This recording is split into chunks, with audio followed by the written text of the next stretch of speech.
அதிமுக ஆட்சியில் கொண்டுவரப்பட்ட 7.5% மருத்துவ இடஒதுக்கீடு மற்றும் 3% விளையாட்டு வீரர்களுக்கான இடஒதுக்கீட்டு திட்டங்களை திமுக தனது சாதனையாக கூறிக்கொள்வதாக எடப்பாடி பழனிசாமி விமர்சித்துள்ளார்.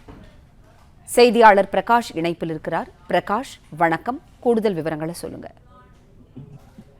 அதிமுக ஆட்சியில் கொண்டு வரப்பட்ட திட்டங்களின் மீது ஏறி சவாரி செய்வதை விட்டுவிட்டு உங்கள் ஆட்சியின் சாதனைகளை கூறி பிரச்சாரம் செய்ய பாருங்கள் முதலமைச்சர் ஸ்டாலின் அவர்களே என அதிமுக பொதுச் செயலாளர் எடப்பாடி பழனிசாமி தெரிவித்திருக்கிறார்.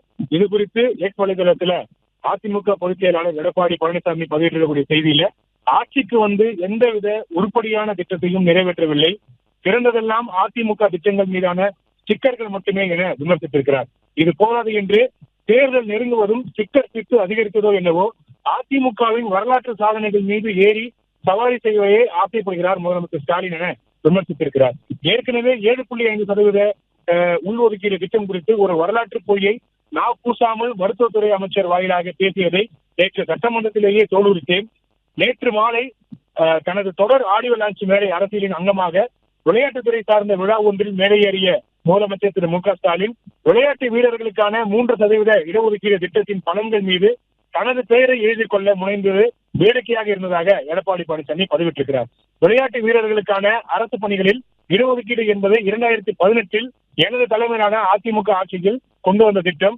ஏற்கனவே 2% அறிவித்தது போக இதற்கு நன்றி தெரிவித்து விளையாட்டு வீரர்கள் அளித்த இந்த பாராட்டு விழாவில் அதனை மேலும் அதிகரித்து 3% உயர்த்தியது நான் தான் என எடப்பாடி பழனிசாமி அறிவித்திருக்கிறார். அதன் பிறகு 2020 கொரோனா பெருந்தொற்று காலம், 2021 ஆட்சி மாற்றம் ஏற்பட்டது. இதில் ஸ்டாலின் செய்தது என்ன இருக்கிறது என்று எடப்பாடி பழனிசாமி கேள்வி எழுப்பியிருக்கிறார். 7.5% மருத்துவ இடஒதுக்கீடு ஆகட்டும், 3% விளையாட்டு வீரர்களுக்கான ஒதுக்கீடு ஆகட்டும், நான் அரசு பள்ளியில் படித்தவன், விளையாட்டு வீரர்களின் உணர்வுகளை புரிந்தவன் என்ற முறையில் அவர்களுக்காக பார்த்து செய்த சாதனை திட்டங்கள் இதெல்லாம் ஸ்டாலின் போன்றவருக்கு எப்படி புரியும் என்று எடப்பாடி பழனிசாமி கேள்வி எழுப்பியிருக்கிறார். வெட்கமே இல்லாமல் அதிமுக ஆட்சியில் கொண்டு வரப்பட்ட திட்டங்கள் மீது சவாரி செய்வதை நிறுத்திவிட்டு உங்களுடைய ஆட்சியில் செய்த திட்டங்களை கூறி மக்களிடத்தில் வாக்கு கேளுங்கள் என்று எடப்பாடி பழனிசாமி முதலமைச்சர் ஸ்டாலினுக்கு அறிவுறுத்தி இருக்கிறார். நன்றி பிரகாஷ், தகவல்களுக்கு நன்றி. பிளே ஸ்டோர் மற்றும் ஆப் ஸ்டோரில் இருந்து பாலிமர் செயலியை QR கோடு மூலம் பதிவிறக்கம் செய்யுங்கள். செய்திகளை உடனுக்குடன் பெறுங்கள்.